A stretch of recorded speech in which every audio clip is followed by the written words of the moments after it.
Good morning, everyone.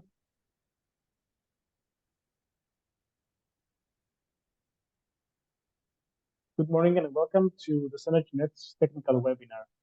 I'm pleased to welcome you to our project event on flexibility solutions for local energy market and distribution system operators. My name is John Kapetanakis.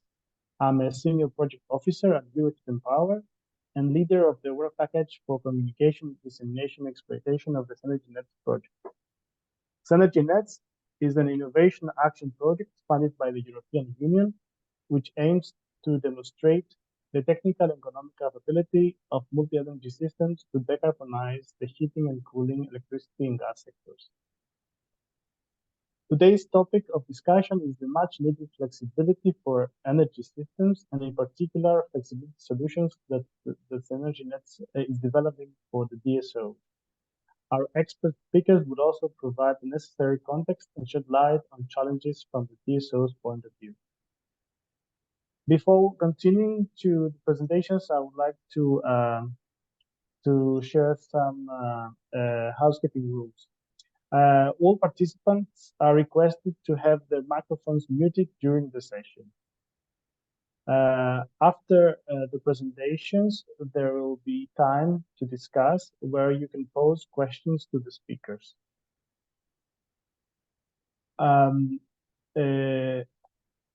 We will try to answer all questions during the discussion. If time won't allow, we will try to respond after the webinar.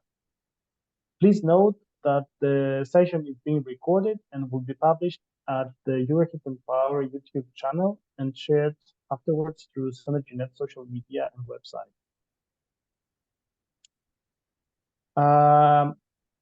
Today's agenda includes an introduction about the DSO coordination. Then we will continue with the perspectives from the two of the three demo sites of the SENERGY NETS project, Milan and Ljubljana.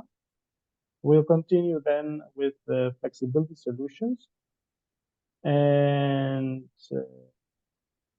then we will have a discussion. At the end, we will hear from the ELEXIA project and our guest speaker. So I think it's time now to start with the first presentation, and I'm pleased to hand over to our first speaker, Gianluigi Migliavacca, who is the project manager at Cirocco sul sistema energetico RSC in Italy. Gianluigi has covered for around 15 years important roles in research projects. He has been coordinator for several projects under European funding programs. And in SENERGY NETS, he is leading the task aiming at creating a mathematical model to investigate market participant strategies in electricity, energy, and service markets with game theory models. So, Gianluigi, welcome, and I would like to ask you to share the developments and introduce us to the topics with some terms and definitions. The floor is yours. Thank you very much, John. Actually, the topic of my presentation will be an analysis of different DSO provision schemes in the energy market, and in particular in a market that encompasses both the day-ahead market and the services market, and an analysis of how the different architectures that are compared in parallel are prone to the exercise of a fair competition, or by contrast of market power by the participants. That is something that should be explained by starting from the architecture of the SENERGY NETS project itself, and the fact that in SENERGY NETS there are three district heating demos, one in Italy, one in Slovenia, and one in France, and all of them are supposed both to offer to bid their energy into the day-ahead market and to offer to bid support services, ancillary services in the ancillary services market. Our idea is to concentrate our attention to the last section, but not to forget that the two markets are in cascade. And so the fact that there are two markets in cascade can offer further possibilities of market power to the market participants. And in particular, I will start from some precisions, some definition that allow to understand what is the method of competition in an oligopolistic market. So first of all, the distinction between perfect competition, monopoly, and oligopoly. So in a perfect competition, the decisional subject, so the bidder, is a small part of the whole market, and so it is not able to influence it.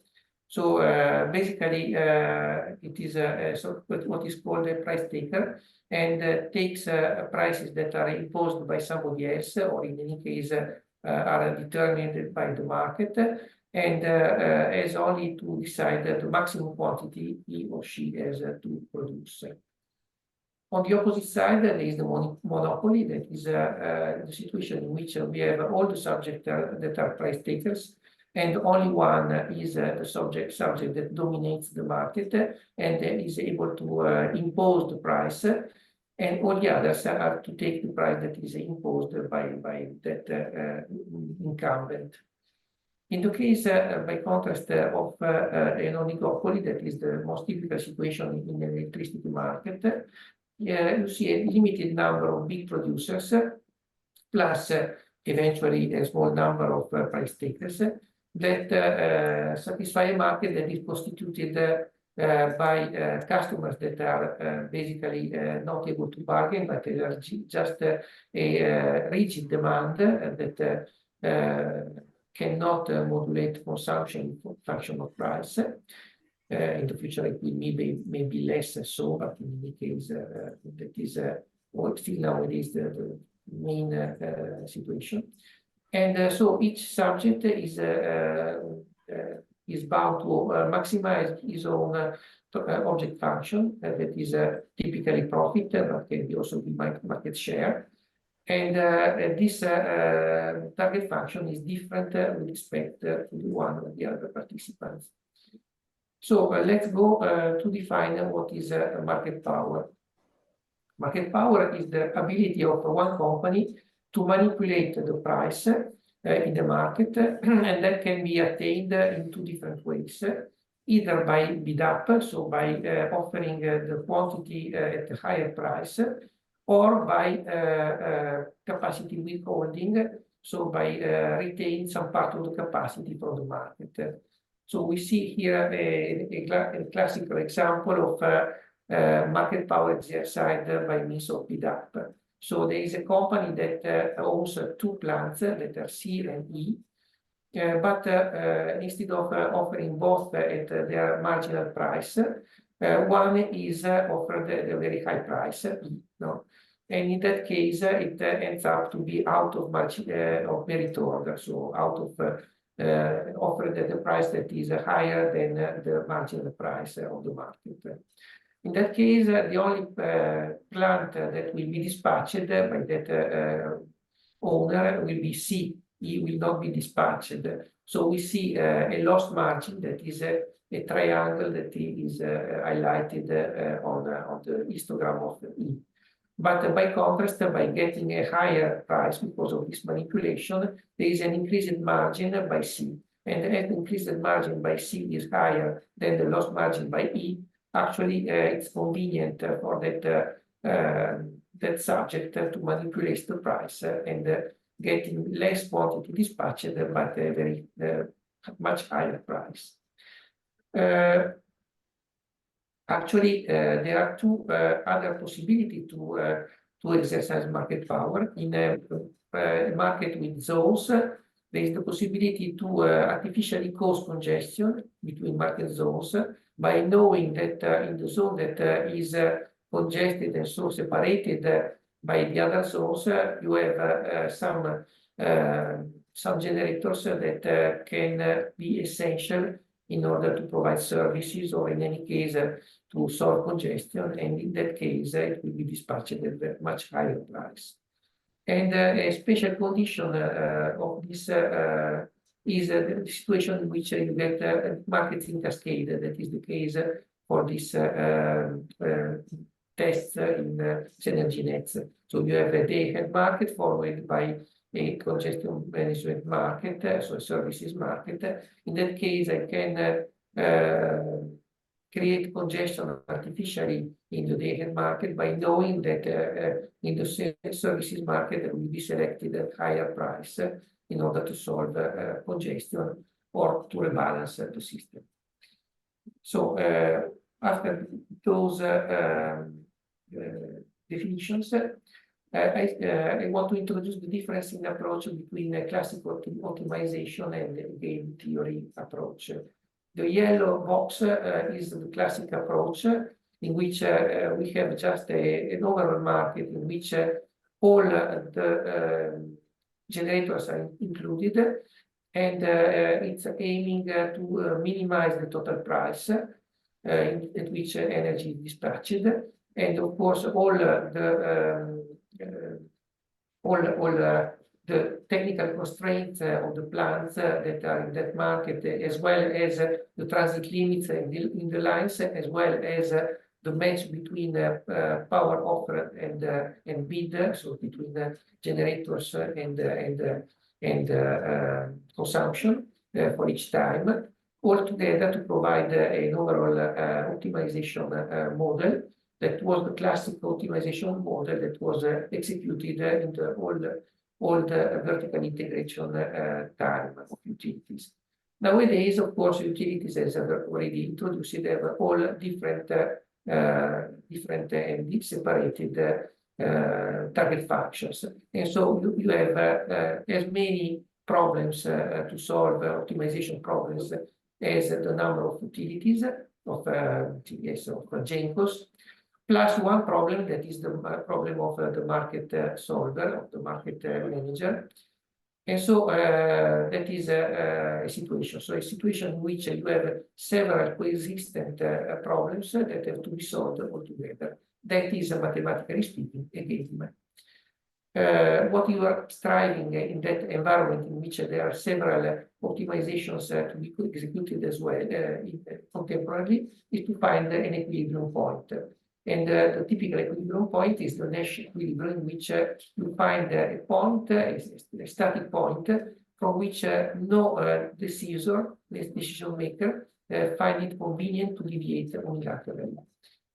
The typical situation of game theory, so, is the two dotted points in which you have a high number of decision makers, a high number of objectives, and depending whether you consider that or not, many uncertainty in the information or not. In our case, we didn't consider information uncertainty. In our study, we considered and compared 4 different architectures of TSO coordination. A one-stage architecture in which energy and services markets are solved in one only session. That is the typical American approach. It's a little bit peculiar, but it's interesting as a benchmark to solve it as well. A situation that is a two-stage architecture in which we have a day-ahead market followed by a common T&D, transmission and distribution real-time market, and 2 three-stage architecture, one in which there is no support from distribution to transmission, and one in which, by contrast, this support is guaranteed. In the former one, you have a day-ahead market followed by 2 options for services, one in distribution with only distribution resources, and one in transmission with only transmission resources for balancing and congestion management in transmission. The last architecture, by contrast, has 3 sessions. One is the day-ahead market, one is the market in distribution with resources only for distribution, the resources in distribution that are not selected are promoted to offer to the transmission market, and they compete with the transmission resources for balancing and for services to transmission. Of course, in some modalities, we also checked what is the effect of the participation of an aggregator. And all the tests have been carried out on a benchmark set that is a SIGRE European style network that includes both a stylized transmission and distribution.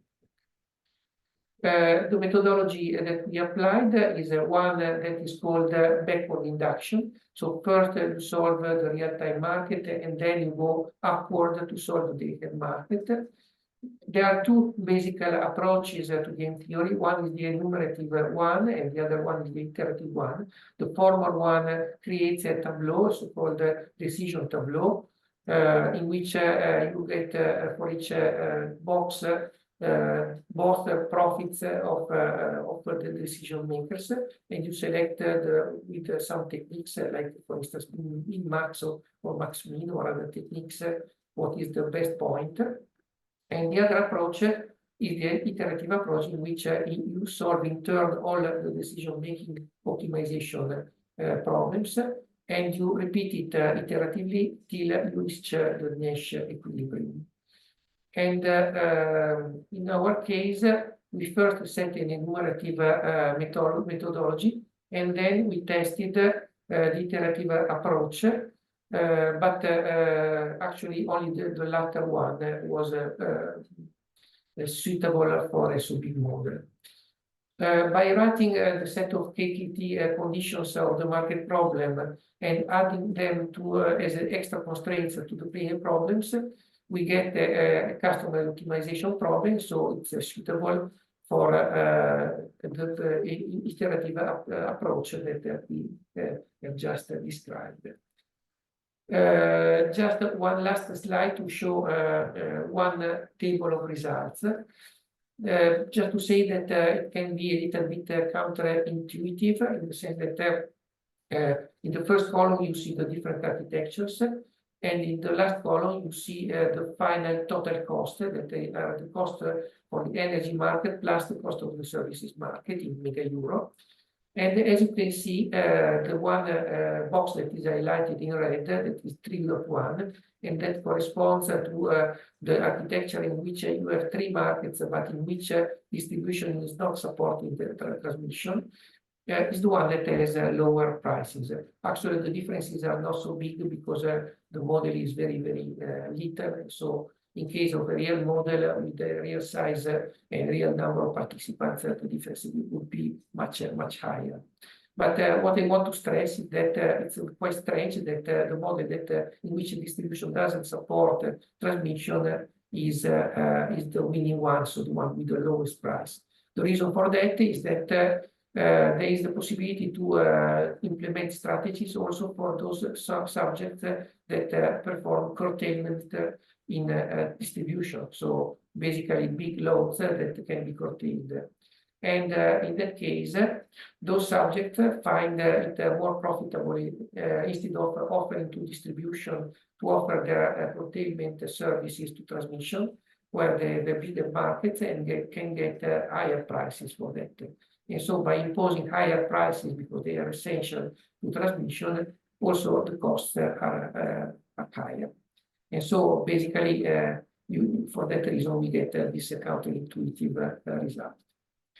So I finish it. I give the word again to John to present the next speaker. Thank you.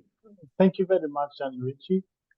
Thank you for giving us an overview, first of all, of the Synergy Nets layout, but also like informing us about terms like the market power that maybe some of us are not very familiar. So since we are... sorry, John. Yes. There is a lot of people in the waiting room, but I don't know with Zoom how to admit these people to the meeting. Just a minute one. Thank you for notifying the daughter. see, yeah, we have everybody now there. Thank you. So I would like to here to encourage you, in case you have any questions, that you can also use the chat box to write them, and also direct them to a specific speaker. But in any case, we will look at the chat and your questions at the discussion part, just in case you don't want to forget them, you just write them there. So I will now pass on to the next presentation, and essentially to the pilot site of Milan. And we'll see here how the DSOs and the local market is doing, and how the SENERGY NETS pilot has been involved. And we have a joint presentation from Luigi Sandrini, who is an electrical engineer at Unareti, and Alessandro Cirocco, who is a project engineer at A2A. So the floor is yours. Thank you for participating today. Thank you, John, for the introduction. Good morning to everybody.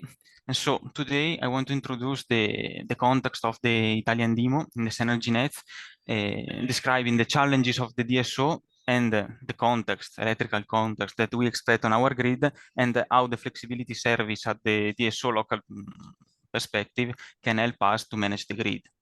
So first of all, I want to introduce some number referred to the Unareti's grid. Unareti is the distribution system operator that works in the city of Milan, Rozzano, Brescia, and in other 45 municipalities in the province of Brescia. We have more than 1 million of users connected with 9,000 megawatt of contractual power. We distribute every year 8,000 gigawatt hour of energy. We have more or less 200 megawatt of photovoltaic plant installed, and 1,000 of public electric vehicle charging points. Referring to our asset, we have 32 high voltage, medium voltage primary substation distributed in all the area, 9,000 medium voltage, low voltage secondary substation, and referring to the grid, 10,000 kilometers of medium voltage cable and 80,000 kilometers of low voltage cable. Referring to the city of Milan and the territory that we decided to analyze in the SENERGY NET project, we have to describe the situation. So due to the limited surface of the city and the very high number of load connected, we have a parameter that is the power density that is very high with respect to other cities. For example, we can describe that in Milan, we have a power density of 8.8 megawatt for every square kilometer as an average. That is 44 times higher with respect to the national level that is at 0.2. Due to the limited surface, we have also a reduced number of primary substations. And so we can count more or less 82,000 pod every primary substation, a number that is higher with respect, for example, to Rome, that is at 23, or Turin, that is at 57. And so considering this number, it's important to say that we have to avoid disease of every kind of asset that we have in the grid, because a problem on one of the assets can create diseases for a very high number of users. So considering also the evolution of the load that we expect in the next years, we see that nowadays we have an overall energy consumption in the city of Milan that is around 22 terawatt hour. In the 2050, we expect a reduction of the overall energy demand, considering all the vector, because there will be an increase also of the efficiencies of the loads connected, both from the DSO side, so talking about transformers, talking about the grid, but also from the user's point of view. But if we look at the electrical vector, we see that we will pass from the actual 28% of the share up to the 61% of the share. And so the electric vector will become the predominant one. Considering this fact, but also the peculiarities that I was introducing before, it will be very challenging from the DSO point of view to foster this energy transition. And so the DSO needed to find the new ways to manage the grid. The first, obviously, that is dedicated to the context of the city of Milan, is to increase the number of primary substations. And we will pass from the actual 13 up to 21 primary substations before the 2030. But there is also the need to adopt a different paradigm to manage the grid. This paradigm needs to consider both a long-term forecast of the load in order to both consider where the criticalities on the grid can appear, but also to look at the behavior of the users and understand what kind of services they can give to us. And so an important step to take into account is the integration of the local flexibility services in our grid. But let's see how these services can help us in the management of the grid. So, okay. The scopus of the flexibility services on the distribution grid is to optimize the use of existing assets. And so we can enhance planning and management tools for the distribution network. The DSO has the task to forecast what are the load in the future context, but also the behavior of the users, and also in the way to identify all the criticalities that can appear on the grid. We can subdivide these criticalities into two big families: the structural criticalities and the non-structural criticalities. An example of this separation can be done with the overload on a medium voltage cable. We see in the box at the left that we define this overload as a non-structural criticalities. This is because the overload on the cable occurs few times in the considered time interval. And so we are able to reduce these peaks of overloads by activating some flexibility services. Otherwise, at the right, we see another example where there are a lot of overloads in the time interval taken into consideration. And so in this case, probably the cable installed has no a suitable section. And so it is preferable to substitute it with another new cable with a greater section. So by making this differentiation, we are able to solve non-structural issues using the flexibility services. And we can push the other criticalities by prioritizing the technical intervention on the structural criticalities in order to have a grid that is stable and reduce the number of disconnections that we can have on the grid. Obviously, in this way, we are also able to increase the flexibility because we are able to increase the resilience of the grid, because in case of emergency, we can also reduce the load that we have in place to redispatch on other feeders, discharging the critical asset that can suffer a disease in few moments. So now I give the floor to Alessandro that will deep the focus on the SENERGY project in the Italian demo. Hello, everybody. So I cannot manage. Can you go to the next slide? Okay. Now I can do it. Okay, so why SENERGY NETs? Here I've summarized some of European directive and the Italian transposition of a regulatory framework that incentivizes the distribution system operator to use flexibility inside the distribution network in order to solve the non-structural criticalities that Luigi was telling you some moments ago.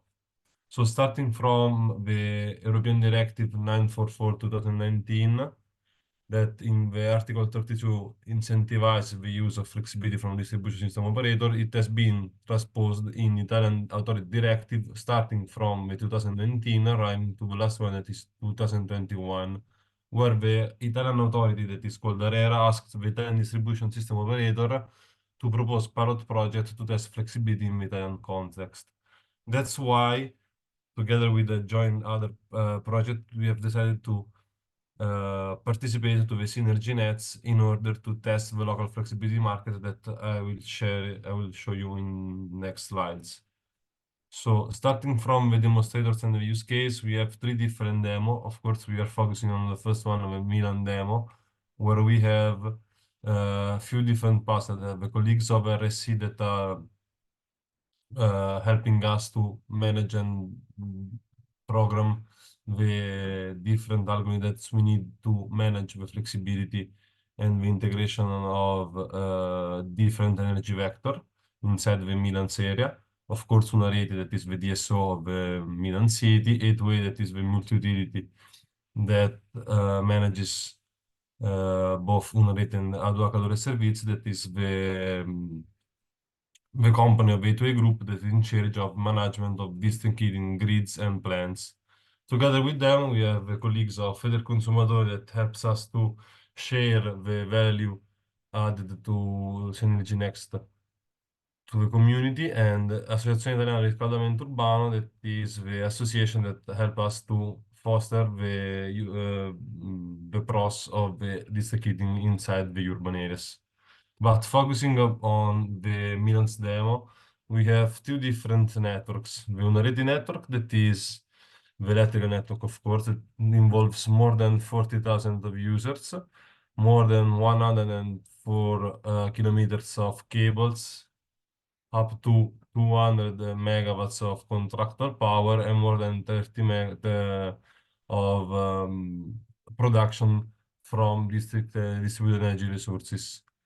Referring to the district heating plant, we have Canavese, that is in the east area of Milan city, that serves more than 700 of buildings, and thanks to these three cogenerating gas engines, 3 gas boilers, 2 heat pumps, 2 thermal storage, and 1 boiler. And soon it will arrive also a thermal solar plant that will help us.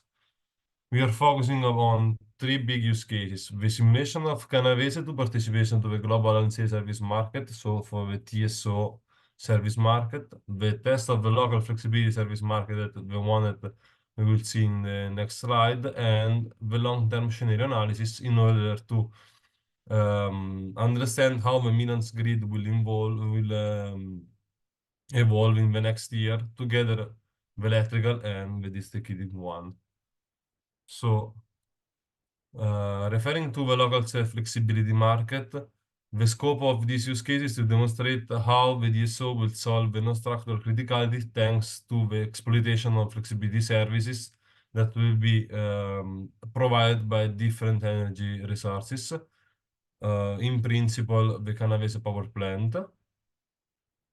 This is strictly related to different high-level use cases that have been developed inside Synergy Nets in the previous month that you can see before. There are 3 different ones.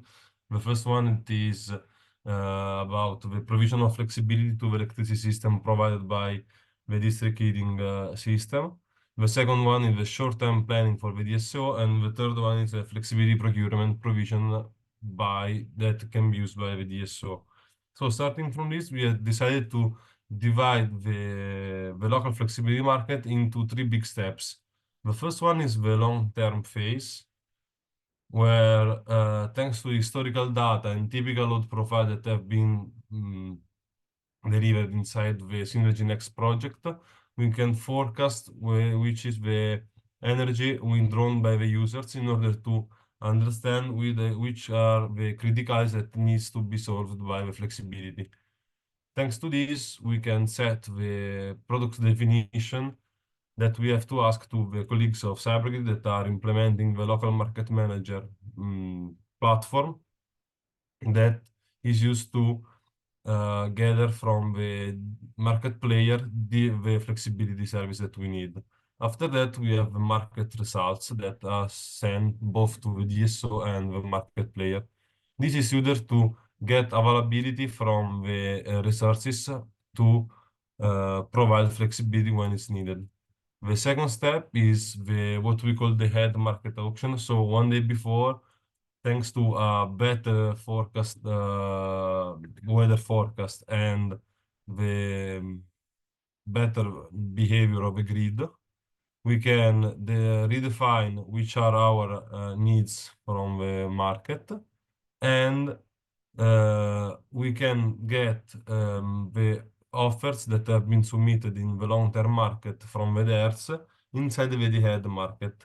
Of course, if it's needed, the market player can also add an additional quantity of flexibility. Together with it, we have to, the market player has to define its baseline.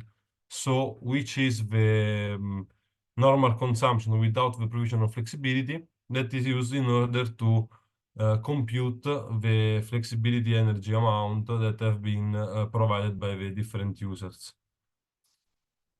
And the last part is the intraday market, where it's more close to the real time, so 4 hours before the delivery of the product, where we can have weather forecast in a very short term, and together with this, we can adjust the quantity that we need inside the grid, the flexibility services that we need. And also in that case, the market player can bid additional offer if it's needed. Both if it has not been selected in the long-term market and the day-ahead market, but also if the resource has been selected inside the previous two market, but it has more flexibility to provide to the users, to the grid. Thanks to this, we are forecasting that inside this district network, Unareti can get more than 200 and quite close to 250 megawatt of flexibility. 51 megawatt inside the Brescia city area and 200 megawatt on the Milan city area. Of course, at 2030. So, thanks a lot. Thank you, Alessandro. Thank you very much for the insights, and thank you, Luigi, for the first part. Indeed, it was important to highlight the different paradigm that is needed. The long-term forecast is something that is probably going to be more important. So now I would like to move to the next demo site, that is Ljubljana, and I would like to invite Ursula to take the floor. Ursula Krisper is the head of the technology department at Elektro Ljubliana. Her tasks include proposing new strategies and new projects on smart grids, and also managing EU-funded projects. She has over 25 years of experience in the energy sector, and she was the first in Slovenia to initiate e-mobility infrastructure implementation, the management of the recharging stations from technical perspective, together with processing the back-end system data. So, Ursula, tell us a bit more about the Ljubljana demo site of SENERGY NETS, and what do you do with flexibility? Thank you very much. I will start with the very first slide, where I would like to make as an explanation, as an introduction in our flexibility needs. So our flexibility is based on the load management, and this load management uses the methodology, which is the dynamic thermal rating of transformers. Here is just briefly presented the model of a transformer, complete transformer station, and even the system which is developed and as a contributor in the SENERGY NETS project is company Operator. Their thermal model of a transformer can also work only based on the weather data. So I will then go to the next slide. So on how do we use as a DSO this information from this transformer model. So the model needs the close to real-time data, which are the measurement data which we send as a DSO, I mean, of course, to the operator system. So these are the measured values from the sum meters which are installed in the transformer station. And then operator with the thermodynamic rating system calculates all the dynamic values, and then operator finally publish the results. So finally the concept is, so the flexibility will be triggered only based on the calculated dynamic thermal rating, which is a little bit more nice presented on this slide, because we can see, so here are pretty many curves presented, but so the most important is to observe the dynamic load limit curve, and then the top oil temperature and actual loading. So, and we can see that in this case, when the dynamic load limit is not exceeded, so the flexibility will not be activated.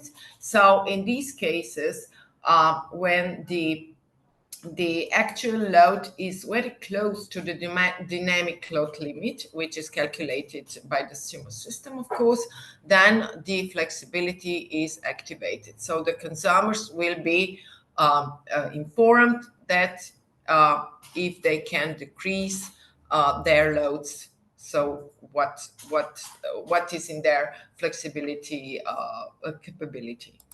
So I will go to next slide. So who are the participants? So who are offering the flexibility to us, to Elektro Ljubliana? So it is possible that our customers, I mean the grid users, can direct participate as a flexibility providers, and as well as also the aggregators. And we all know that aggregators, these entities so are capable to aggregate the flexibility and then offer this aggregated flexibility. Okay, so what is the procedure from the perspective of the consumer? So our consumers can register their flexibility on web portal More Elektro, and they can apply to a tender. And they and finally, if they want to participate, they must or should sign a contract. So, in comparison to the activities of the consumer, here are the activities of the DSO as well. So, the DSO publish a tender for a flexibility, and also make the auction. So, and on how can be our prosumers informed about our flexibility needs? Very simple. So on our Elektro Ljubliana web page, they can just select in which, let me say, part of the distribution area are they connected, and they can see so very clear if their transformer station is, for instance, just on the list where flexibility is needed. So we try to make this as much as simple for the prosumers. So we always get a question, what is here the pre-qualification scenario or test? So actually, we do not test our consumers. So the pre-qualification test is so that that the consumers so just offer their flexibility for this transformer station where it is published. So, and it is about the registration of the consumer's flexibility, and finally, of course, to sign a contract, where a similar procedure is also in case of the aggregators. So aggregator can register, and then he can register the aggregated flexibility.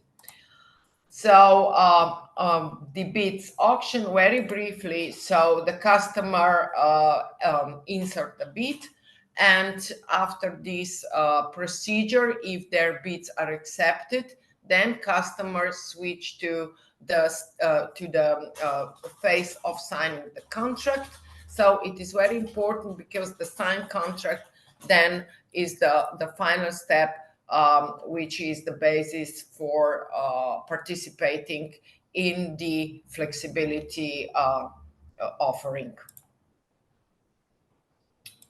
Okay. So the second scenario in our, let me say, this flexibility story is the activation of the flexibility.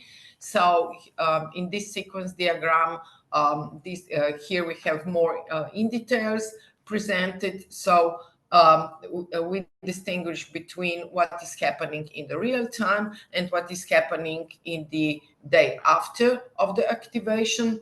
So, and for a better understanding, I think it is important that we also explain all this flexibility activation and identification of the flexibility needs by the exchange of the measurement data with the dynamic thermal rating. So we can see that on how the information or the measurements are coming from the some meter from the transformer station here to our system. So, and opposite to this, if a customer is activating, which is in this case, our customers receive an SMS, then on how it is also the possibility that our customers are activated via a remote signal, so let me say partly automatically. And now on how in time does the activation of the flexibility looks like.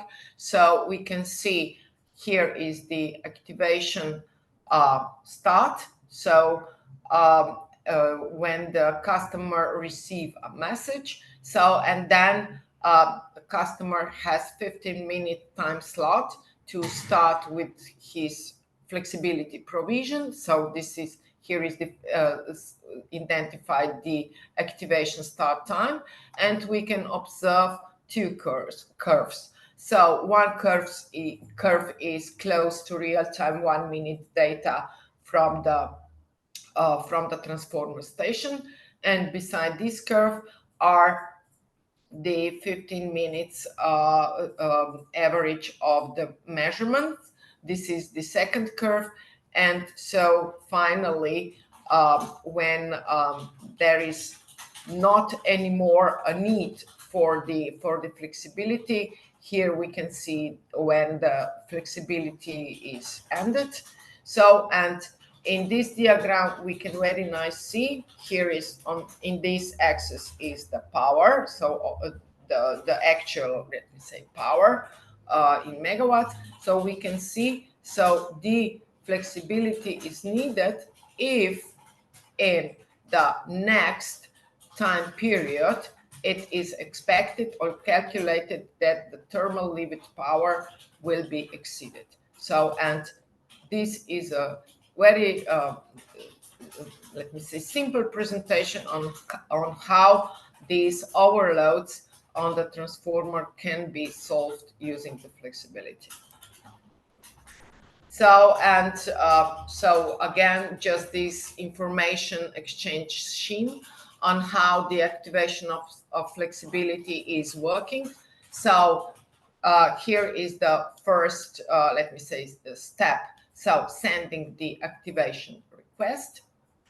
So as I explained before, so automatic activation of the flexibility using a signal this is more or less optional. Usually for the household, we use sending an SMS.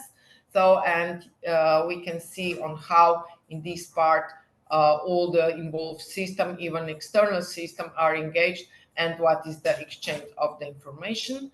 So, and the next is sending the TLS. What is the TLS? This is the traffic light system. This is a system which has information about the potential, let me say, limitation, where the flexibility, on which parts or nodes of the grid the flexibility should not be activated. So this information is also exchanged thanks to the flexibility management system. This is our traffic light system, and of course using the information from the SCADA system. And the third step is of the flexibility is the publishing result of the activation.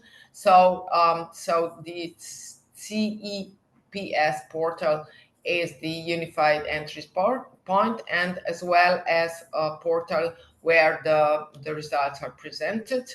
So the household can observe or can have a view about the results of the flexibility, and also about their consumption data via web portal Elektro. And I will just briefly show you the MQTT activation messages. So here is the MQTT activation message when the message goes from the DSO to the aggregator, and then on how the aggregator responds. So send a message or information to the DSO backwards. And the next slide is the MQTT structure restriction message. So this is on how the traffic light system defined the information. So if the restriction in a specific node as an overload is identified, then we have so-called this red light. So this variable is false, and in case if there are no restriction, then the variable is true, so it is a green light for the activation of the flexibility. So, and as I mentioned before briefly, so where the activation results are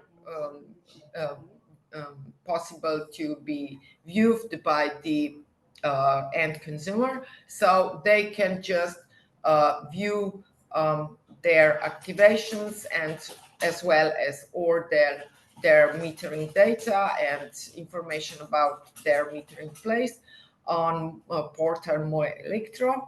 So you can see the beginning of activation, the date, the exact date, then when the activation was ended, and this is the amount of the activated energy, and this is the award for activating the flexibility. So this is the amount of money, how much did our customer get back or be paid for his service. And here are on how are the activation results published for an aggregator. For them, these results are published in framework of the CEPS portal, so they can as well see. So again, activation start time, end time, what the ID of the contract, and again the activated energy and the amount in euros. And sorry, this is also on how can the aggregators see the results of their activations. So they can just see as a monthly report. So for each month, they can see all their or summarized activations. So what is the summarized result for their activities in this flexibility offer. So this is from my side all. Thank you for your attention, and I give the floor to the next presenter. Thank you very much for the invaluable insights, Ursula. It's very nice to see all these developments at Ljubljana. I think now we will move to the solution developers and providers, and I would like to invite Christoph Eitenberger, who is a project manager at CyberGrid, to talk us about the flexibility trading optimizer. Christoph, the floor is yours. Thank you very much, John. Hello to everybody. So today we're going to talk about dynamic bidding of flexibilities on local and national markets. So first, we're going to look into how dynamic bidding works, the market and goals of the platform, which we want to address in SENERGY NETs, the demonstrator market specifics, the preliminary learnings from the DSO markets. So let's start off with dynamic bidding. So what is dynamic bidding? Dynamic bidding means that you are going to trade on different markets. And as you can see in the green box in the middle, we want to find the market with the best profit perspective. For this, we require several data points, which you can see on the left. So first of all, we require the flexibility of the assets and the price forecasts for all of the markets. With this, shortly before the gate closure time, when we have to enter a bid, we can create an internal merit order per market and hence identify the market with the best profit perspective, as you can see in the middle.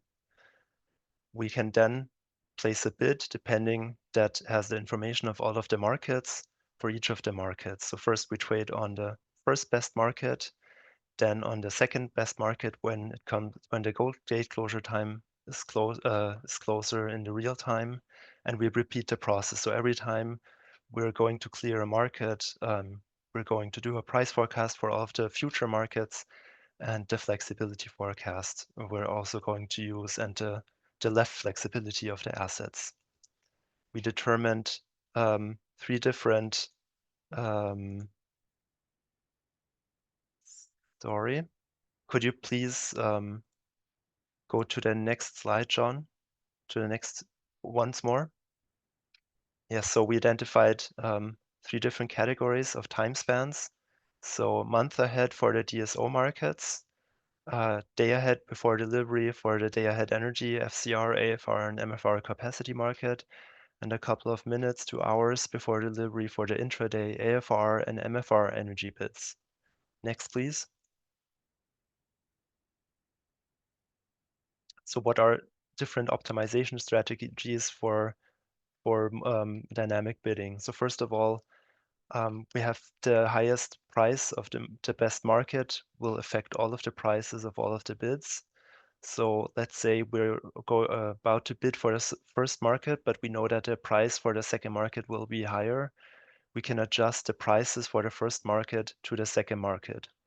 And if our if our bids are going to be accepted, great, then we've reduced our risk that we will not be accepted in a second market. But if we're not accepted for the first market, we will know due to our forecast that we're probably going to be accepted in the second market. Also, we have to look at the marginal cost of these assets, as we don't want to bid below the marginal cost for our bids.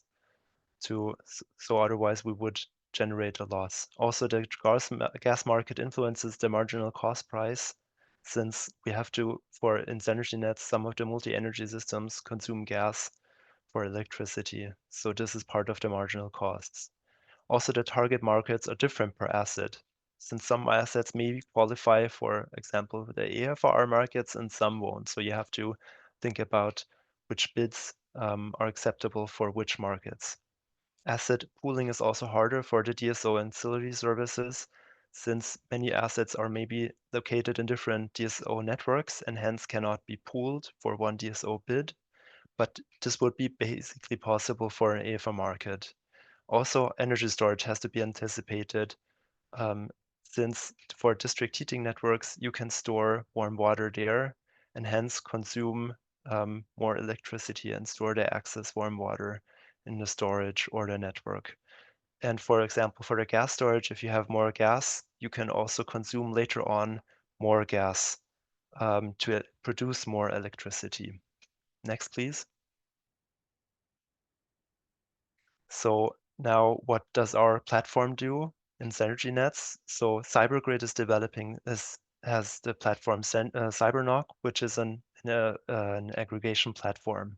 And especially for SENERGY NETS, the two first bullet points we are developing the most. The other points are already in our platform, but will be demonstrated during SENERGY NETS. So first of all, we want to collect the flexibility data and the activation costs of the different assets, and we want to implement and demonstrate dynamic bidding for our platform.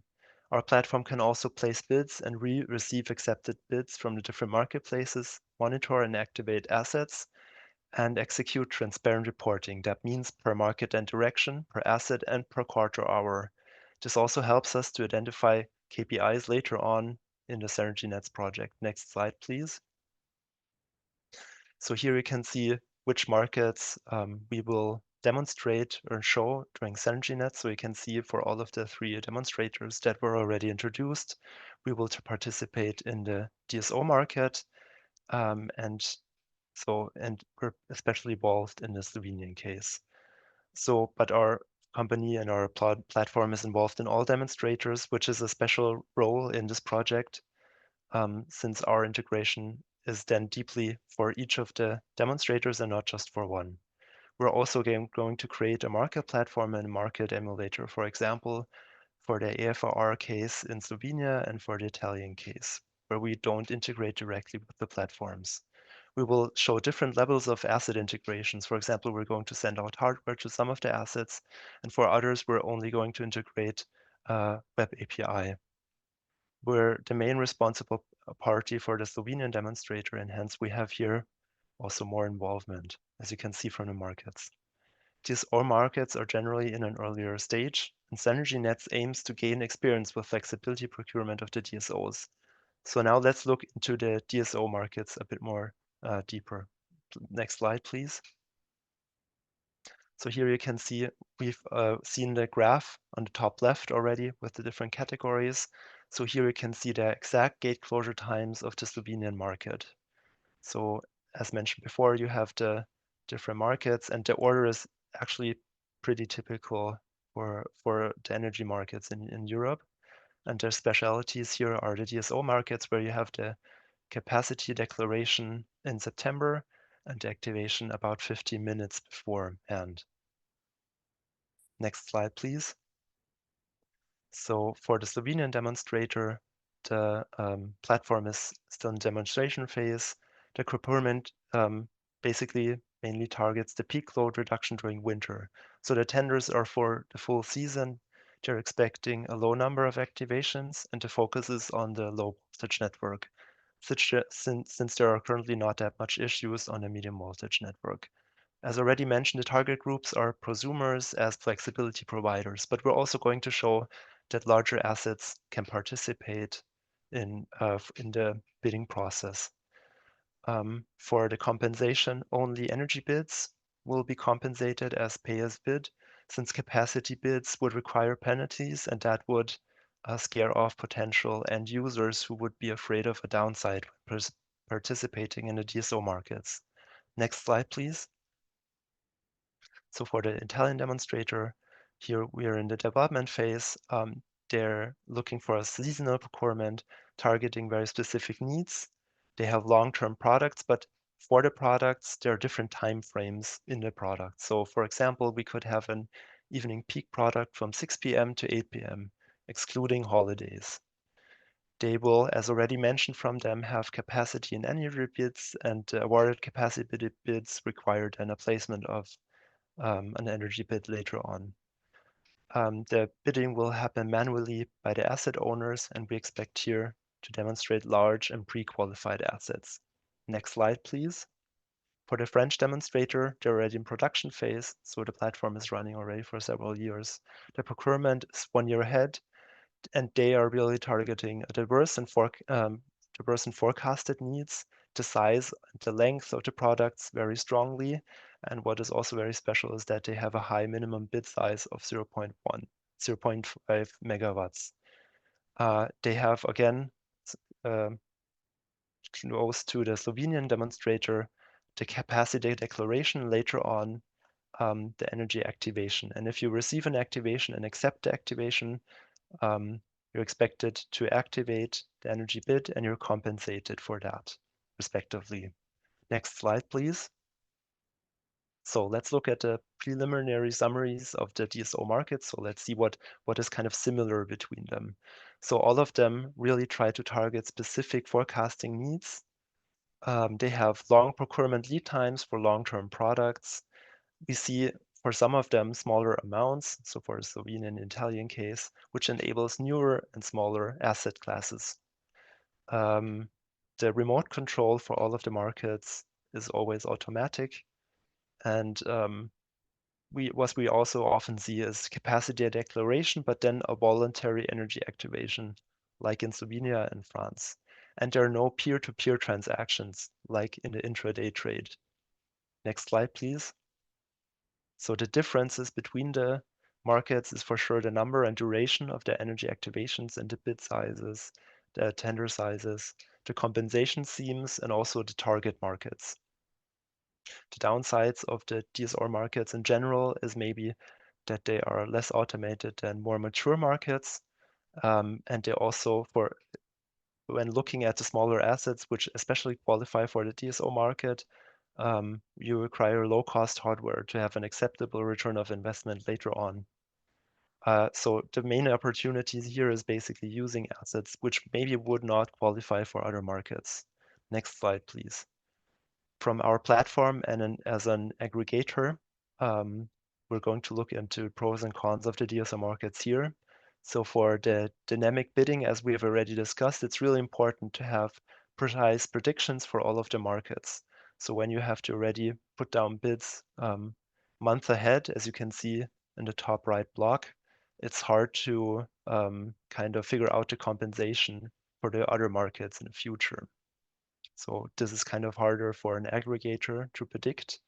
And also the long-term commitment for some of the tenders hinders possible future dynamic bidding opportunities. So you have to decide also sometimes early on if you want to participate or not. Also, the marketability depends on the asset location in the DSO network, as we've discussed before. So this is also something special that the aggregator has to look out for. The markets are very heterogenic, so harder to integrate. So it's not that standardized, so the aggregator has to implement the APIs and the special market rules individually for each of the DSO markets. What we really like is, like in the Slovenian or in the France case, is that there's an activation request close to delivery time, which is optional. And so there's an additional opportunity to market unused flexibility just before delivery on another market. So to summarize, what do we want to see as an aggregator for the other markets? We want to see more standardization across markets for shorter integration times, shorter lead times for the tenders, as we already mentioned, for better predictions, and to have more standardized asset integrations to reduce the investment for the assets themselves. Next slide, please. Thank you very much for your attention, and thank you also to our partners who provided a lot of data and insight into all of the local DSO markets. Thank you very much, Krista, for your presentation on the bidding, the dynamic bidding, and letting us know what are the situation with the DSO, the demonstrators. And we will now pass to the next presentation. Alberto Vannoni is a researcher at RSC, and he will talk about the designing for local flexibility market that will relieve congestion. So, Alberto, the floor is yours. Thank you, John, for the floor. Yes, as a research body of the mainly concerned of the Italian demo, we investigated these two, and we present today these two main issue. Concerning the theme of the tender optimization from the DSO perspective, which is the best quantity, the proper quantity to demand on the market, and how to set properly the tender. And the second, this is the problem that we also presented in Istanbul at the European Electricity Market Conference a few weeks ago, and proceedings will be available soon. So for more details, I invite you also to check it out and have a look to the paper. While the second part of my presentation will focus on the problem of baseline definition that is particularly interesting from local flexibility markets. So concerning the tender optimization, first of all, take a step back to the Italian demo local flexibility market design that Alessandro presented before. Here we have, there are two phases. The first one is a long-term auction, basically, that is a few months ago before the real time. And basically, the DSO, first of all, must define a tender, a product, and demand on the market this quantity and a power that quantify the flexibility he needs. The theme of tender optimization basically relies in setting the quantity, the utilization factor that is a factor that the DSO must declare, and according to which the merit order of offer presented by the BSP are listed. And then there are basically availability and activation price cap that the national regulatory authorities must set. So the problem basically is to set the best, the optimal capacity, the capacity that needs the DSO on the market, basing on the load forecast, because the aim of this market is to rely the congestion on the distribution grids. So load forecaster is not a deterministic number, but there is an error associated to the forecast. So basically we can look at the flexibility forecast and the load forecast has a distribution probability. In this case, for example, we have the distribution probability of load, that is the blue one, and if you consider if we consider a transmission capacity C of the line that line in the grid and the electrical grid, we can translate it into a distribution of the flexibility that we need. The same distribution here reported is translated in the left in the quantile function of this flexibility distribution probability, basically. And the point is how much flexibility the DSO needs to ask. Basically, the areas below the quantile function are the probability times the quantity of needed flexibility.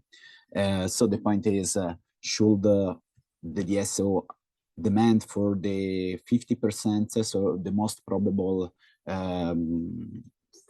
flexibility needed, or should it increase this value up much more conservative approaches from the DSO sides?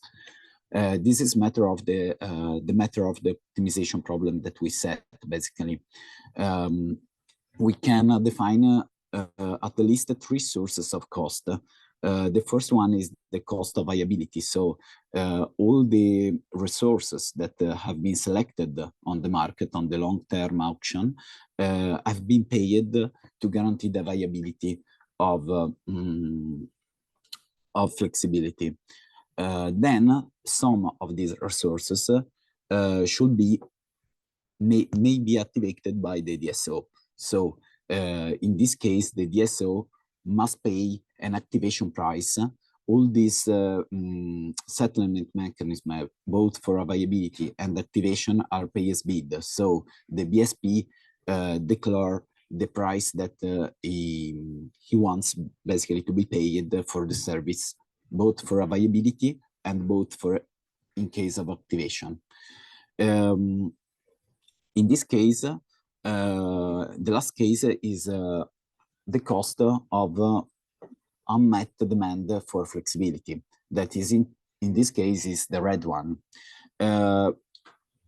This graph, the animated graph on the right of the slides, basically is the same quantile function on the horizontal plane that we see in the previous slides, but is multiplied on the third axis, the vertical one, for the cost of availability, activation, and the value of lost load that we presented. We can see that basically increasing the percentile of the distribution that basically the DSO demand on the market, the volumes change. The target is basically to minimize the total volume.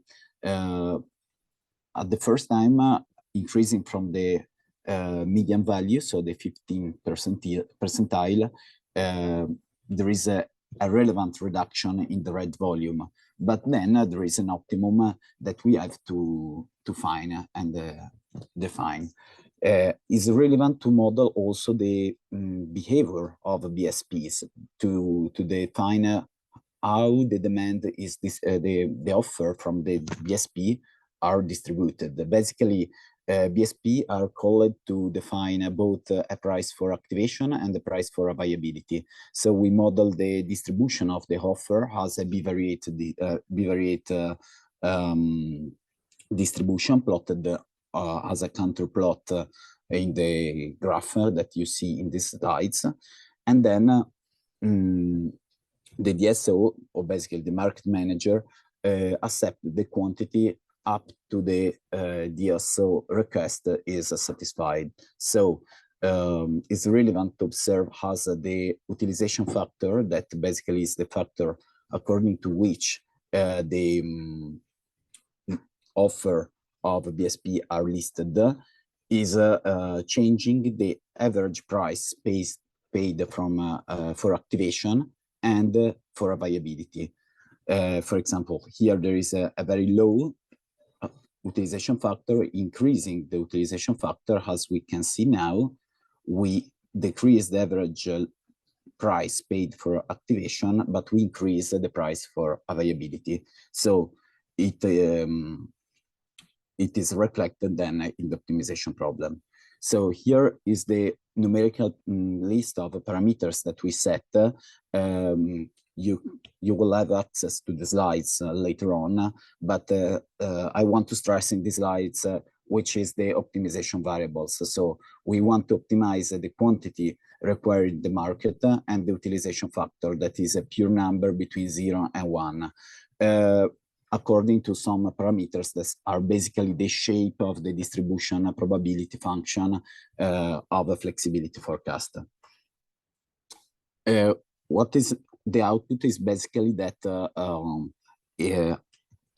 we want to the DSO is better to call the market tender according to the worst case scenario. So requiring quantity close to the maximum percentile of the distribution. Then we set the utilization factor to 0.5 for further analysis, in particular a sensitivity analysis to the shape of the distribution. And we obtain that the optimal percentile is always above 85%. So basically, the question is, this is a good thing, because the DSO is encouraged to require all the flexibility that he needs to guarantee the operational, the safe operational of the grid, even in the worst case scenarios. About how long is this guaranteed? Basically depends on the price cap defined on by the national regulatory authority.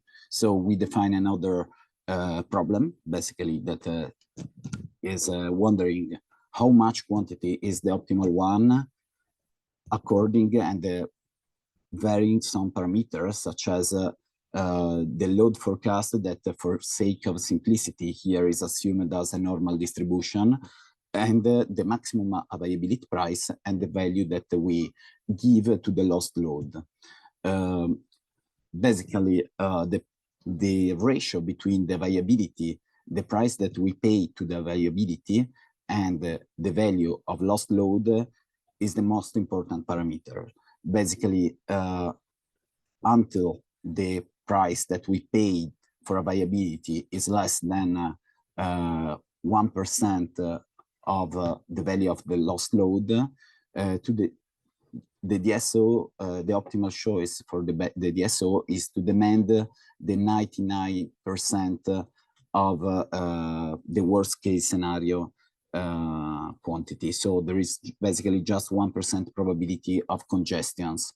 If the price for variability increases, the maximum cap price is set higher from the national regulatory authority, then, for example, at 5.5%, the probability of congestion increase to 10%.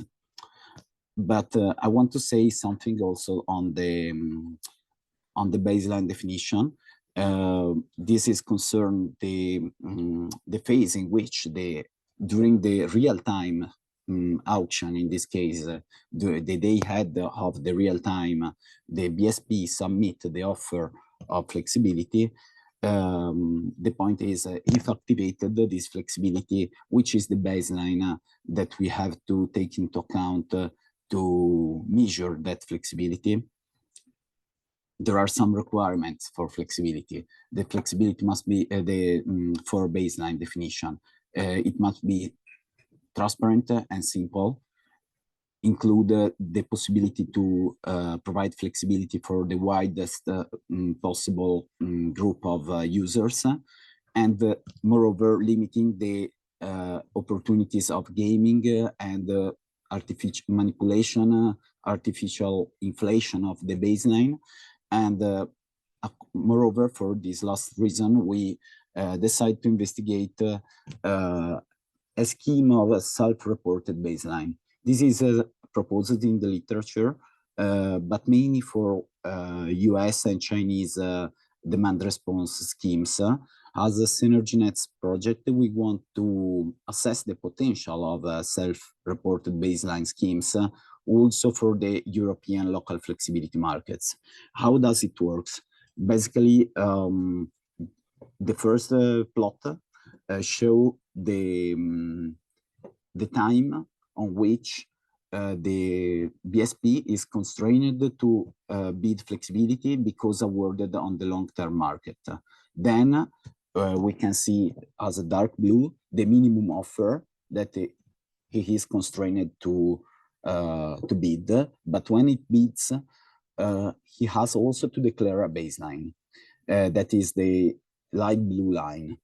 Of course, offer can be improved both on the quantity and on the price point of view. Then some of this offer can be accepted by the BSP. But what is really, really important is that then there is a set point for each market time unit in which the flexibility was bid. If the flexibility was not activated, the set point that to which the distributed energy resources is constrained is the declared baseline. If the flexibility was accepted and activated, basically the set point is the baseline minus the flexibility activated. For the intraday market, it works analogously. of course, BSP must declare the set point as the baseline if was already defined in the day-ahead session, basically. Was my last slides, and I give the floor back to John to lead the discussion, the final discussion. Thank you. Thank you too, Alberto, for your insightful presentation. I see that we have already some questions in the chat, but these I see that have been addressed already. So I open the floor to everybody who wants to ask a question to one of the speakers, to the presenters, on a topic, on a technical aspect. So feel free to open your mic and ask the question.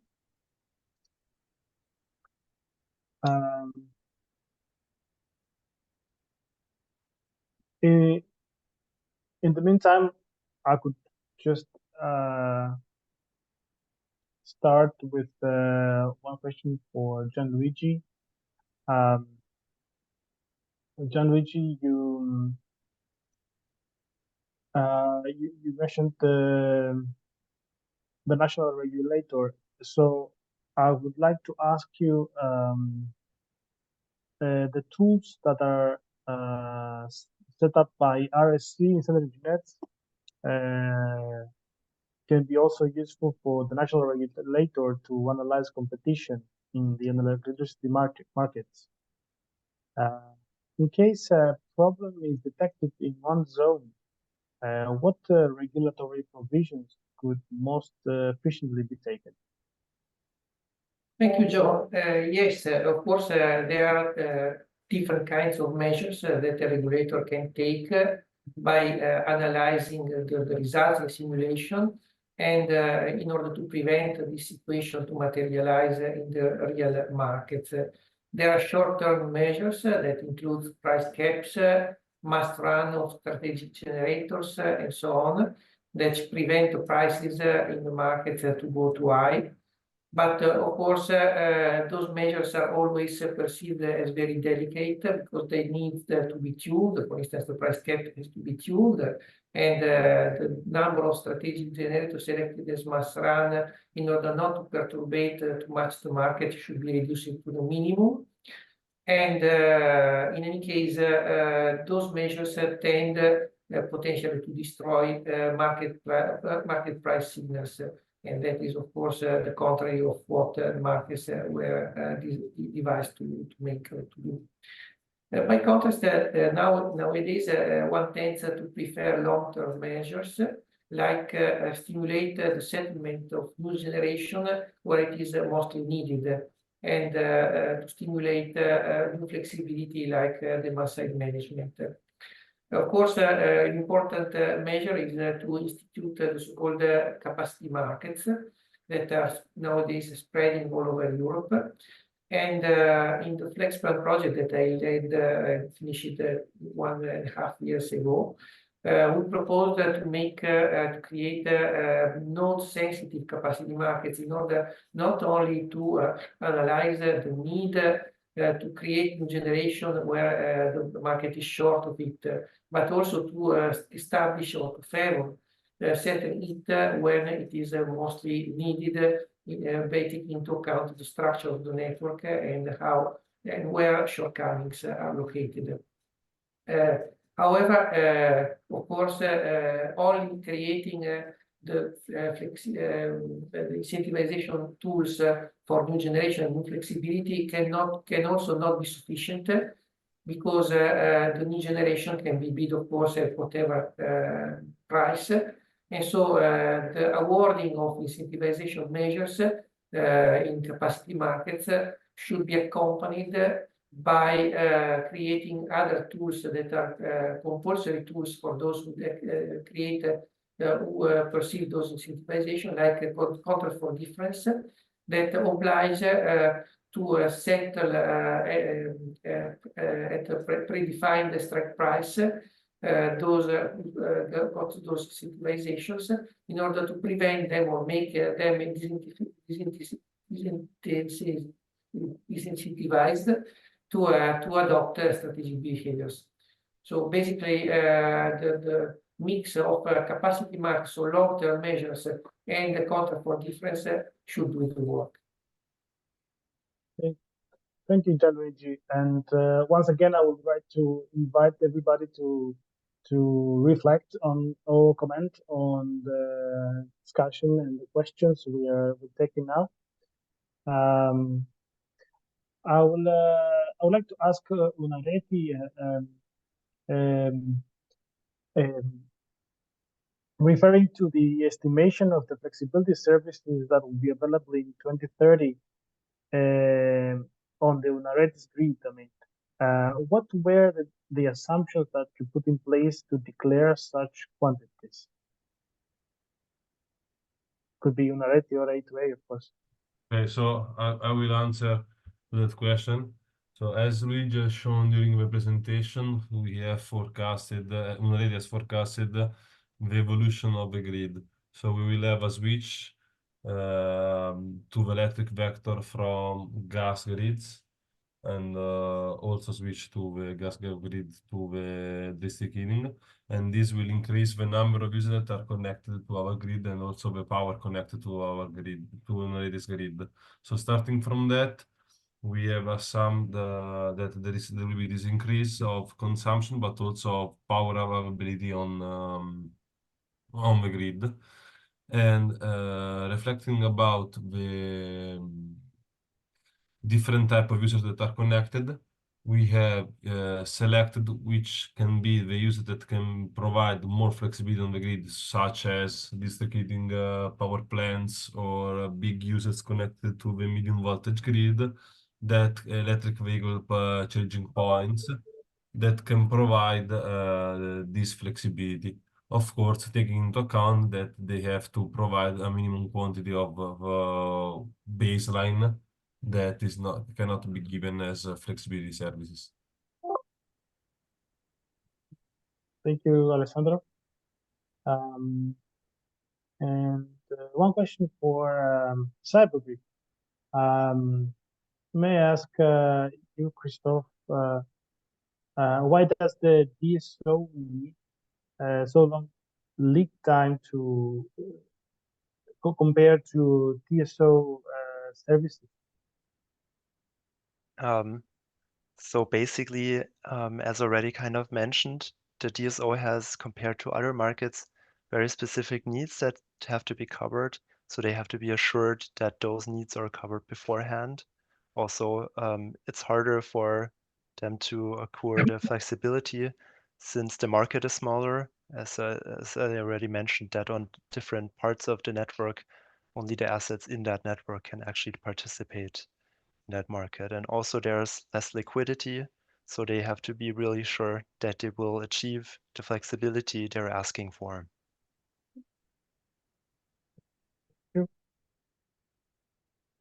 One more question for you, actually. What is the average revenue expectation for 1 megawatt of flexibility when you compare to ARR or MFRR?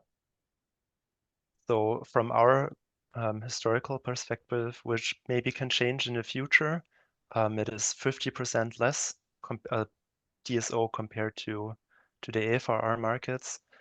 This is mainly also due to the lower quality requirements compared from the DSO market to the TSO market. Also, the DSO can maybe invest 50%, can invest better into hardware than in other parts of the network. And again, there's also less liquidity on that market. Thank you. Thank you for the response.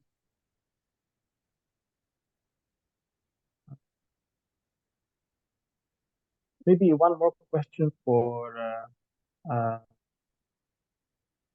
A2A and the Milan demo site.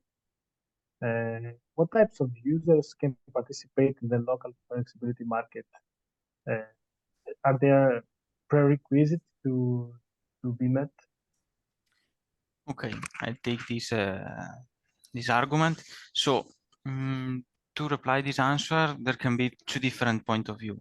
If you consider a technical point of view, obviously all the user can give a contribution by modifying their behavior on the electrical grid, following the request of the DSO. However, we have to make two specification if we consider the Unareti use case. So first of all, Unareti require that the users that want to participate in the market need to perform at the beginning a pre-qualification request. In this way, the DSO is able to verify the characteristic of the users and know if this user is able to give the amount of flexibility for which he want to offer in the market. He want to insert a bid. Referring instead to this initial phase of experimental project, there is another limit that Unareti said, that is the contractual power of the user. So for this initial phase, Unareti want to give the access to the market only to users with a contractual power equal or greater than 50 kilowatt. This is because also if we have a small amount of users that want to participate, it will be easier to intercept the effect of this service activated. In the future, obviously, to create a maturity of the market of flexibility, this market will be opened to all the users that want to participate after the pre-qualification phase. Thank you, Luigi. Any comments? Because I think we need to move to our last presentation for the day. So, yes. Can I share my screen? Yes, please. So, I would like to invite Henrik Madsen to present the perspective of flexibility from a smart energy operating system point of view. Henrik Madsen is representing ELEXIA project, which is a sister project to SENERGY NETS. Henrik is professor at the Technical University of Denmark and the author of more than 650 scientific papers and 12 books. He's an expert on forecasting and control for smart energy systems. If I'm not mistaken, he's one of the most cited researchers on wind power forecasting and demand-side flexibility for smart grids. Thank you for joining us today, Henrik. I see your slides already, so the floor is yours. Thanks a lot for the invitation to this interesting project. And yeah, of course, I will tell a little bit about the ELEXIA project and the key concepts we are developing and testing in our living labs. So I was very happy to hear what you're doing, and I also, for instance, what Christoph mentioned about the need for more standardization across the different markets, shorter lead times, and also issues with liquidity when you go to the low level, the DSOs level. So what we develop and what we suggest is the Smart Energy OS framework, which is a hierarchical framework for efficient activation and coordination of flexibility at all levels and for all assets. So convention. I'm from applied mathematics and using slightly mathematical terms, the way you bid into the normal merit order bidding schemes with price, quantity, and so on is, in my view, a very static way of doing it. And of course, if a supermarket has bid in flexibility for this for 1 hour, probably it cannot then be flexible for the next hour. So we really need to go away from the static thinking to dynamic thinking, which we also slightly heard about in I think the last presentation or second last presentation. But it has to be done in a way which reflects the physics.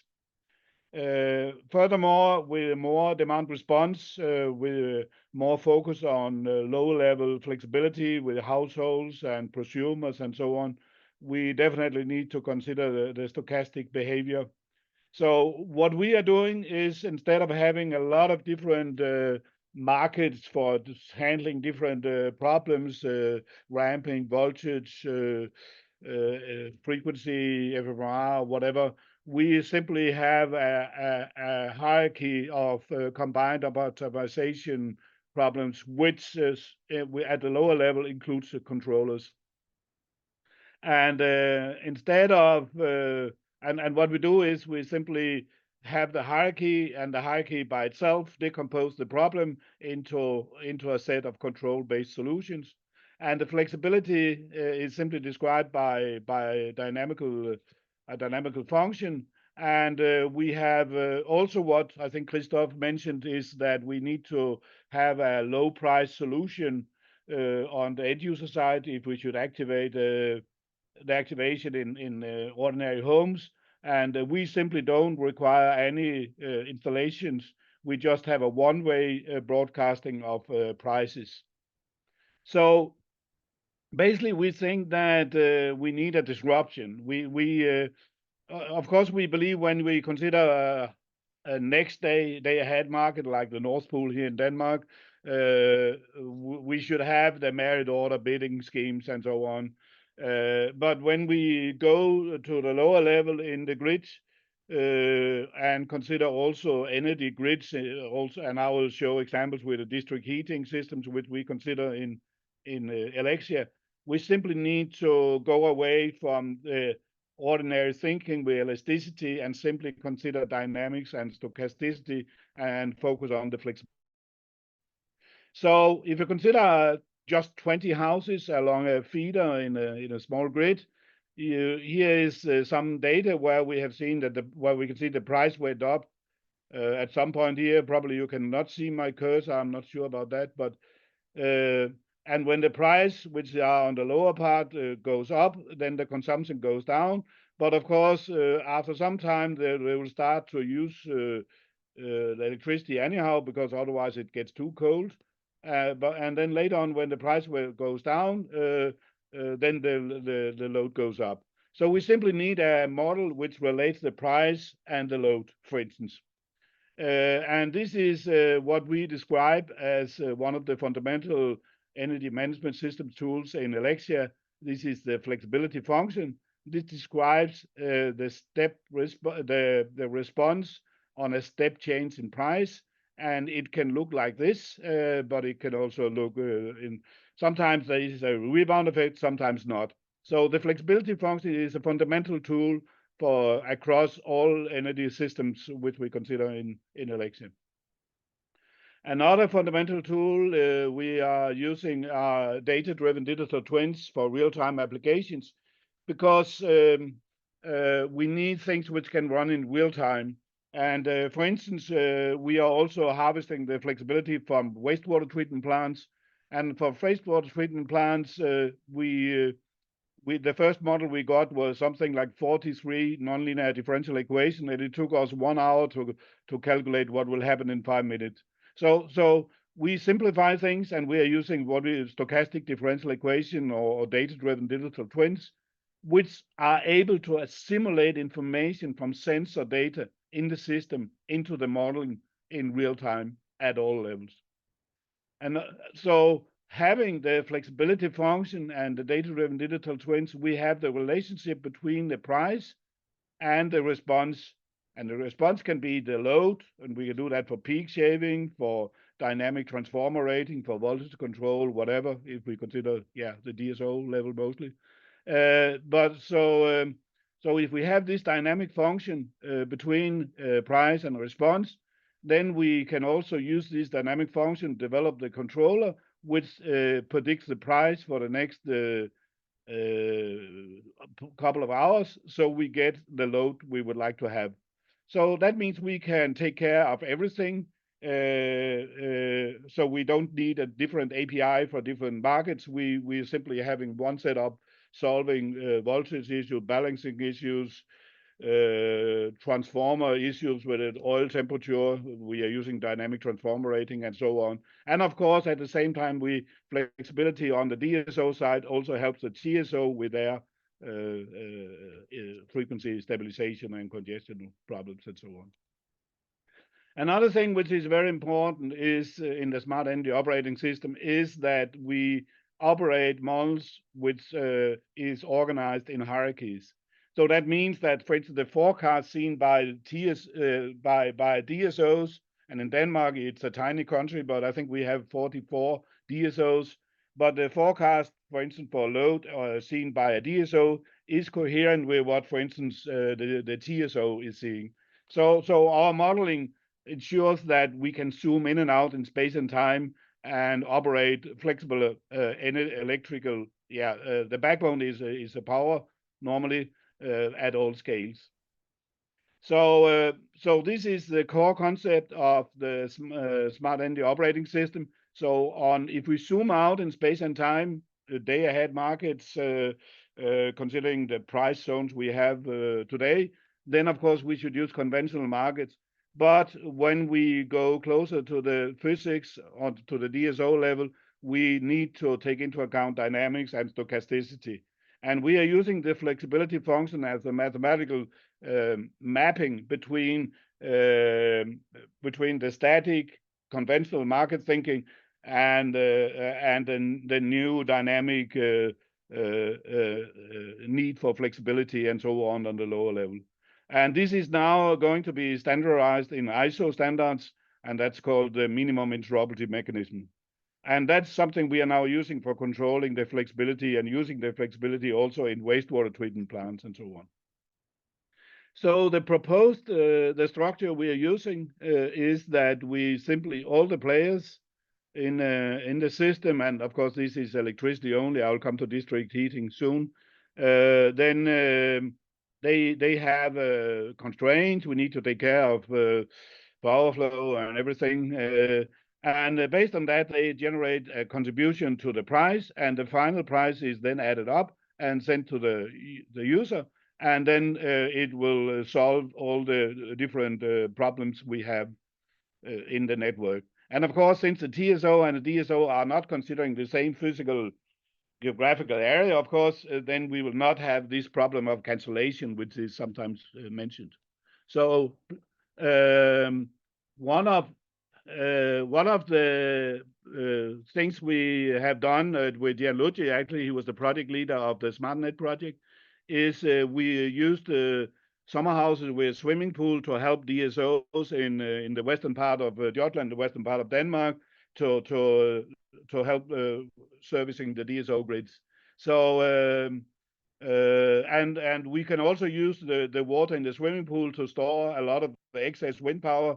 Until recently, we have curtailed a lot of wind power, so we lose a lot of wind power. But here we use the swimming pools as a big battery. So we had 2 DSO areas with 15 houses in each of them, and then we helped with the DSO services. Here's just one example on a house where we can see it actually can also minimize the CO2 footprint. So we are here now, and this is a prediction of the CO2 footprint for the summer house for the next 24 hours. And we can see that we need just to heat up in this time period, and then we can stop heating for the rest. Of course, CO2 is maybe an added figure. In SmartNet, of course, we consider mostly prices coming from intraday balancing services and DSO services. So this is something we in ELEXIA now take to the next level. So we have created a swimming pool, you may say, for Copenhagen. So this is a big water storage for Copenhagen, where we ideally can store the heat from the summertime to the wintertime. And of course, now it looks like in the right-hand lower corner, so it's covered. And the Copenhagen TSO system for district heating looks like this. Of course, I don't have time to really dig into the details, but the storage is over in this area of Copenhagen. But of course, we supply the entire Copenhagen with district heating. I think around 80% of the heating is from district heating, and it's growing. And the heat consumption annually is 9,600 gigawatt hours. So you should be aware of that demand side flexibility. What you are considering in your project, what we're doing in our project, is extremely important. we can save up to 80% or between 27 and 80% of the predicted investment needs in the DSO grids until 2030. And if we just summarize things, then we can save over 300 billion euro per year by using this flexibility and demand response solutions. So yeah, we can see a lot of savings. Data centers can save a lot, 80%. Buildings maybe save only 10 to 20%. We have in the same framework, we have developed models for dynamic transformer rating, so we can operate the transformer more efficiently, and we can postpone exchange of transformer until it's needed. And the basic thing is, as I said, the flexibility functions, which are used to characterize and activate flexibility everywhere. And there are no, the only single thing is the price signal, which is broadcasted. And of course, we have the built-in DSO, TSO, balance responsible coordination. And we can also go to the entity communities and so on, but I didn't do that in this presentation. So thanks a lot for the invitation. Thanks for your time. The project leader of ELEXIA is Peter. I'm just the leader of the Danish pilot, which focus on the sector coupling and the district heating system in Copenhagen. Thanks a lot for your attention. Thank you very much, Henrik. Very interesting presentation. A quick question would be whether you could see a potential benefit from exchanging views with SENERGY NETs, like coming from ELEXIA. Would you see a common ground for collaboration? Yeah, I think we should do that, because I think we are two large European projects. Our project, I think, was 20 million euro, or is 20 million euro. And I think what I have heard today is extremely interesting. I think you are focusing a lot on the coordination and the power system. I think in ELEXIA, we are more focusing on sector coupling and how you can bid the flexibility into both electricity markets, but also the heat market. What I didn't tell you is that in Copenhagen, we have a heat market also. So the flexibility we might have is offered both for electricity and the district heating system. So I think we should try to collaborate and maybe even set up a physical meeting at some point. But I really learned a lot from your presentation. So thanks a lot, and it's great to hear that, Henrik, and I think we shall pursue it to meet with coordinators and technical partners. And yes, I would like to ask the participants here if there is any other question to Henrik. Yeah, for me, I was curious whether what is the state of the pit thermal storage in? But it's in operation. It's in operation, and it's situated.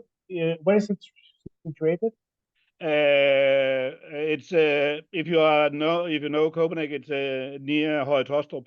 It's around 20 kilometers west of Copenhagen. I see. Very well. Thank you very much, Henrik, for the insights and for sharing with us the ELEXIA developments. We will definitely, arrange something for in the coming weeks to deepen our collaboration and continue the exchange. I think we should do that. Thanks a lot. Yes, thank you. Bye-bye. So as I see no other questions coming from the audience or any other reaction from the participants, I would like to say that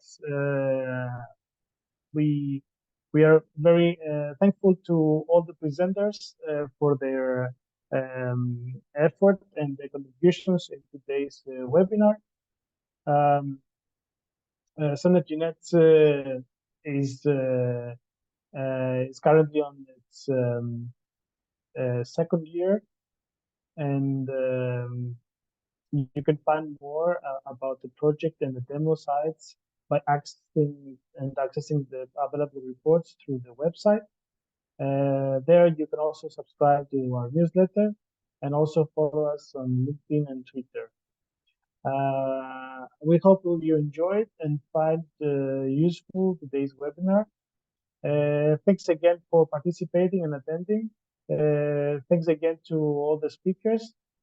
And from my side, I would like to wish you a wonderful day. Thank you. Same to you. Bye-bye. Thank you all. Bye. Thank you. Bye. Thank you. Bye-bye. Thank you. Thank Thank you you very all. much. Bye. Bye. Bye.